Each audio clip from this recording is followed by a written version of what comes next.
ሌላ እንዳትወጣም የሚፈልጉ አካላቶች አሉ። ዋን ባይ ዋን ማለት ነው የተናገረው።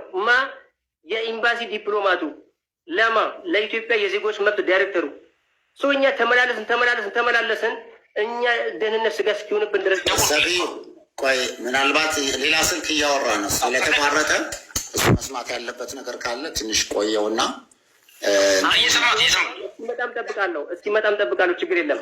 እኔ አሁን ጋር ማግኘት አለብን።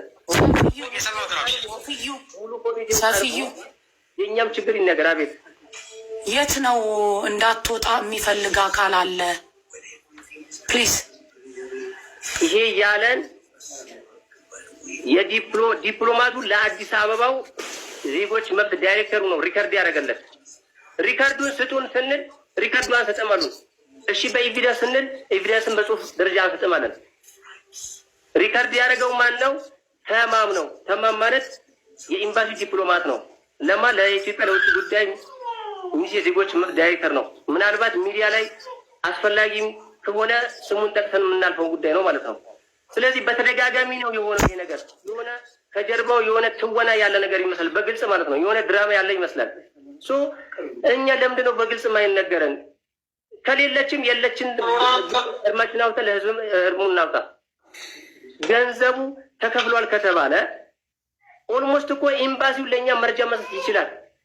መስጠት አይችልም ተብሎ ሙሉ ኮሚቴው ደምድሞብናል። እኛ ኤቪደንሱን ማግኘት አንችልም ተብለናል። እውነትም አይቻልም ወይ? ለሌላ ብቻ ነው ወይስ ለሁሉም ነው ኤቪደንስ የማይሰጠው የሚለው ነገር ጠቅለል ያለ መረጃ ምላሽ ብትሰጡን አዋፍናን መልካም ነው። ምክንያቱም በቅርቡም ተደዋውለን ምንድን የተባለው ጠበቃ ሊቆምላት የሚል ነገር ተነገረን።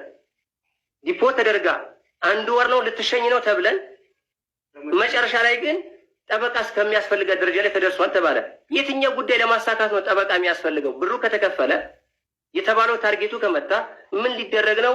ጠበቃን እንዲቆም ሀሳብ ሲቀረበው በኋላ ኤምባሲው ጫፍ ላይ ስለደረሰ ጠበቃ አያስፈልግም ተባለ። ስለዚህ አሁንም ቢሆን ጠበቃ ያስፈለገበትን ምክንያት ሊዘረዘር ሊገለጽልን ለህዝቡም ለእኛም ሊነገረን ይገባል። ስለዚህ በምን መልኩ ነው ደግሞ መፍትሄ የምናመጣው? ልጅቷ ዲፕሬሽን ውስጥ ገብታለች ተብሏል። ያለንም ኮሚቴው ነው። ስለዚህ ዲፕሬሽን ገብታ እያለ እስክትሞት ነው ወይ የምንጠብቀው? ሌላም ሶሉሽን አናገኝም ወይ? ምንድነው ችግሩ? በግልጽ ይነገረን ነው በቃ።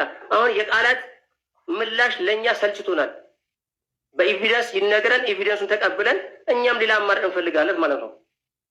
እናትና አባት እኮ መናገር አልቻሉም። ወላሂ እንደው እኛ እነሱን ትሪት ለማድረግ አንዳንዴ እንዋሻቸዋለን። ሀቁ ስነግራችሁ ለእናትና አባት ለማዘርና ፋዘር እንዋሻቸዋለን። ምክንያቱም ፋዘርም ሳይኮ በጣም ጫፍ ላይ ነው ያለው። ጥሩ ነው ወይ ይሳካል አብሽር እያል ነው እየፎገር ነው ያለው ለፋዘር። ግን ሲደጋገም ውሸት እውነት ይመስላል እንደሚባለው ነው። ስለዚህ አሁንም የተጣራ መረጃ ይሰጠን። እኛ የትም ሌላን ለማግኘት መክፈል ያለብን መስዋዕት እንከፍላለን። ግን አዋፍናን አንተ ላይ ብቻ ጫና የሆነ ነገር ከሆነ ሙሉ ኮሚቴ ቀርቦ ምላሽ ይስጠን ነው። አመሰግናለሁ። ጨርሻለሁ። እኔ የሱ መልስለት እንዳትወጣ እንዳትወጣ ለማለት ነው። እኔ ሌላ ነገር አለ እንዳይደራረብበት አቡ አፍናን ሰፊው ባወራው ነገር ላይ የሁሉም ሰው ጥያቄ ነው። ለእኔ የኛው ለአንዳንዶቻችን አዲስ ነው።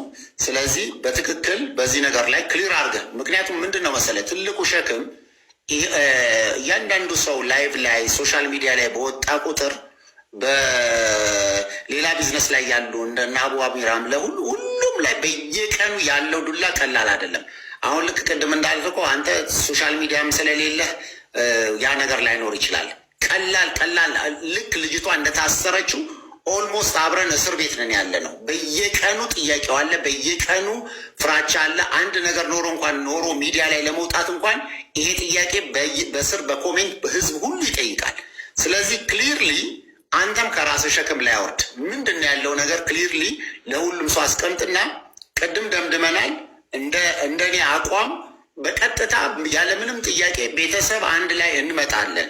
መተን እንዳይጠፋበት ይሄንን ነው የምናደርገው። ስለዚህ በደንብ ጠቅለላ አድርገህ መልስልን። ይሄንን ሳሊድ ከመጨረሻው ስትነሳ ችግር የለውም። መጣችሁም እኛ ተቀብለን ከሚመለከተው አካላት ጋር ለኢትዮጵያ ኤምባሲ ያለበትን ሁሉም ጋር ኮንታክት ተደርጎ ልጅቷ ያለችበት ሁኔታ ለማየት ማንም ይከለክላል ብዬ አላስብም። ከዛ ውጭ ግን እኔ ሰፊ አሁን የመጨረሻኛ አሁን ራሱ እዚህ ገብቼ የምናገረው እኔ ኮሚቴውን ወክዬ ነው። በአሁኑ ሰዓት ግባና ስብሰባ ካለ ምንም ካለ የመጨረሻ ኦልሬዲ የሌላ ጉዳይ እንደኔ ይቅርታ አድርጉልኝና እንደው ያከተመ ጉዳይ ነው ብዬ ነው የማስበው። ምክንያቱም እኔም እዚህ ያለው ግሩፕም ሰውን አሳምነን ነው ገንዘብ ያመጣ ነው። ምን ብለን ያመጣ ነው? እውነት እናውራ ከተባለ በ3 ወር ውስጥ ገንዘቡ ከተሟላላት ወር ደግሞ በ2 ወር ውስጥ ገንዘቡ ከተሟላላት ትፈታለች ብለናቸው ነው። ሰው የሌላ ገንዘብ ሲዋጣ እኮ አቧሚራ የምሰጠው የለኝም ይችናት የጣት ቀለበቴ ሽጡና እንዳረጋችሁ አድርጉ ያሉ ብዙ ናቸው። እነዚህ እህቶች በዚህ መጥተው 3 ወር ሙሉ ሲመጡና 3 ዓመት ሙሉ ምንም ነገር ሳይሆን ወር 2 ዓመት ሙሉ ይችል ሳትፈታ ሲቀር እኛም ቃላባይ ሆነናል። ሆነስትሊ እነዚህ ሰዎች አይፈረድባቸውም። እኛ ቃላባይ ስንሆን ግን ከኋላ ያሉት ጉዳዩን መስራት ያለባቸው ኮሚቴዎቹ ወይ ደግሞ ጉዳዩን መጨረስ ያለባቸው ሰዎች ለምን መተው አትናገሩም? ለምንድን ነው የምትፈሯቸው ኮሚቴዎቹ? ይቅርታ አድርግልኝ፣ ይሄን ስማቸው ነው ከሌ ይባላሉ። 12 ናቸው፣ 24 ናቸው፣ 74 ናቸው፣ ዋቴቨር ስማቸውን ግለጹ። ሰላም አለይኩም ወራህመቱላሂ ወበረካቱ። ውድና የተከበራችሁ ውድ ሳሊያ ቤተሰቦች እንዴት ናችሁ? እንደምን ቆያችሁ? ከኔ ጋር ሁሉ ሰላም ነው አልሐምዱሊላህ። እንግዲህ እህታችን ሌይላ ኑር ሰቦ ሳውዲ አረቢያ ህፃን ልጅ ገላለች ተብላ ከታሰረች 14 ዓመታት 13 ዓመት እንደዛ ገደማ ይሆናታል። የምታስታውሱ ከሆነ የዛሬ 2 ዓመት ከ3 ወር በኋላ ትወጣለች እና ግዴታ ገንዘቡን አስገብተን ልክ ገንዘቡ ሲገባላቸው ትለቀቃለች ተብሎ ነበረ። ያው አሁን እንደዛ ተብሎ ብሩ ተሰብስቦ ወደ አካውንት ወደ ባንክ ራጂ ሳውዲ አረቢያ ገብቷል፣ ወደ የሟች ቤተሰቦች ላይ ገብቷል ከተባለ 2 ዓመታትን አስቆጥሯል። ነገር ግን ያ ገንዘብ ደረሳቸው አልደረሳቸው ምንም የሚታወቅ ነገር የለም። ቤተሰቦቿ ምንም የምናውቀው ኢንፎርሜሽን የለም እያሉ ነው። ልጅቷም እንደ በፊት አይደለችም፣ እየደወለች አይደለም። የጤናዋ ሁኔታ ደግሞ እጅግ አሳሳቢ እንደሆነ ማታ በነበረው ቆይታ እየተወራ ነበረ። ማታ ሰፊ የሆነ ውይይት ኮሚቴዎች አንስተው ነበር። ኮሚቴዎች እኛ የማናውቀው ጉድ አለ፣ ለምንድን ነው ያለችበትን ሁኔታ የማትነግሩን? ለምንድን ነው የምታረጉት ነገር ሁሉ ለምን ይፋ አታረጉልንም? እንዲሁም ደግሞ ትወጣለች የተባለው ጉዳይ ለምን ጠብቁ ሲባል ለ3 ወር የተባለው ለምን እስከ 2 ዓመት ድረስ ቆይች እየተባለ ማታ እንግዲህ በተቃውሞ እዚህ ጋር ያሉ ቲሞች ተነስተው ላይፍ ገብተው ጠይቀው ነበረ። ብቻ የተሰጣቸው ምላሽ መግቢያ ላይ ባጭሩ ሰምታችኋል። አትም ቢሆን ማንኛውም አይነት ወረቀቶች እነዛ እዚህ ለቀጠሮ ወረቀት ይሆን በቃ ለሷ የተሰጣት ወረቀት እዛ ጋር ውክልና ተሰጥቶት የሚመለከት እየተከታተለላት ያለ አካል ለቤተሰቦቿ ምንም አይነት ነገር እንዳላሳያቸው ይሄ ከምስሉ ላይ የምትመለከቱት ሰይፉ የሚለው ልጅ እየተናገረ ነው። እስኪ እሱንም ደግሞ ሰምታችሁት ሀሳብ አስተያየታችሁን ስጡ። ለሷም ዱአ አድርጉላት። ክሊር የሆነ ነገር ለኛ ለፋሚሊ እያገኘን አይደለም። ክሊር የሆነ መረጃ በኤምባሲም በኩል ለመጠየቅ ሞክረናል፣ በውጭ ጉዳይም ለመጠየቅ ሞክረናል። ከአፍ በዘለለ ተጨባጭ ወረቀት ሰነድ ነክ ነገሮች ኮሚቴው ይሁን ኤምባሲው ለፋሚሊ ለመስጠት ፍቃደኛ አይደለም፣ በተደጋጋሚ ማለት ነው እስከዛሬም ድረስ።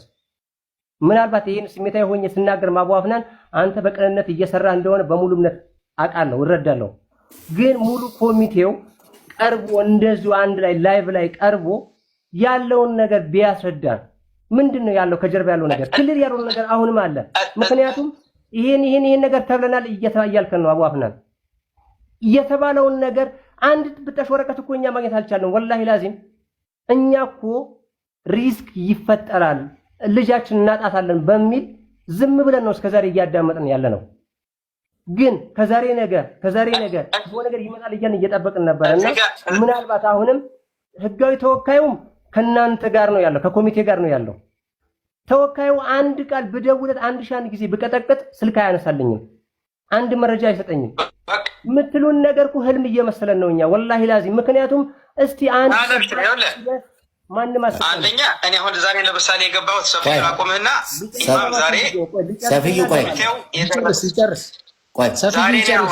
ለመግባት ይቻልኩት ያው ዛሬ እንትን እንዳይልብኝ ብዬ ነው እንዳይዛዛ ሀሳብ እንዳይጠፋኝ እሺ ቀጥል።